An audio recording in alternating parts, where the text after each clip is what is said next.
अखिल भारतीय अखाड़ा परिषद के अध्यक्ष महेंद्र नरेंद्र गिरी को प्रयागराज स्थित बाघंबरी मठ में भू समाधि दी गई। गिरी ने अपनी कथित सुसाइड नोट में यह इच्छा व्यक्त की थी कि उन्हें बाघंबरी मठ में ही उनके गुरु की समाधि के पास भू समाधि दी जाए। भू समाधि देने से पहले महेंद्र नरेंद्र गिरी के पार्थिव देह को फूलों से सजे रथ पर रखकर संगम ले जाया गया और गंगा स्नान कराया गया। उसके बाद उन्हें लेटे हनुमान जी के मंदिर ले जाया गया और फिर बाघंबरी मठ पर अंतिम विदाई दी गई। नरेंद्र गिरी लेटे हनुमान जी मंदिर के महंत भी थे। भू समाधि के बाद अब लोगों के दिमाग में सवाल उठने लगे हैं कि आखिर साधु संतों को क्यों दी जाती है भू समाधि।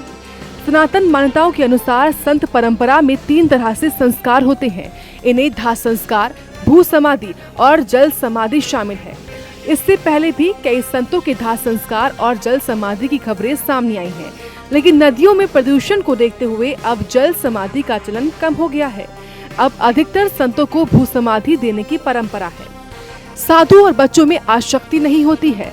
शास्त्रों के अनुसार 5 साल के लड़के और 7 साल की लड़की का दाह संस्कार नहीं होता है। क्या है भू समाधि की प्रक्रिया? भू समाधि के लिए सबसे पहले जगह तय की जाती है या फिर मरने वाले साधु की इच्छा के हिसाब से जगह भी चुनी जाती है। जगह पर पूरे विधि विधान से समाधि को खोदा जाता है। वहाँ बाकायदा मंत्रों और शंख की आवाज के बीच में पूजा पाठ होती है। पूरी जगह को गंगा जल से शुद्ध करते हैं।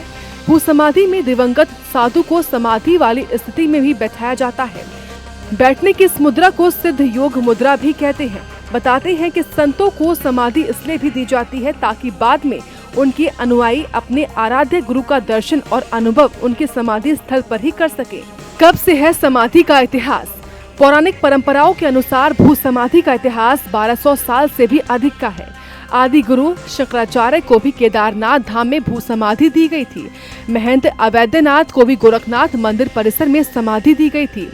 लिंगायत समुदाय के धर्मगुरु और कर्नाटक के तुमकुरु स्थित सिद्धगंगा मठ के महंत शिव कुमार स्वामी जी को भी भू समाधि दी गई थी। संत देवहर बाबा को भी जल समाधि दी गई थी।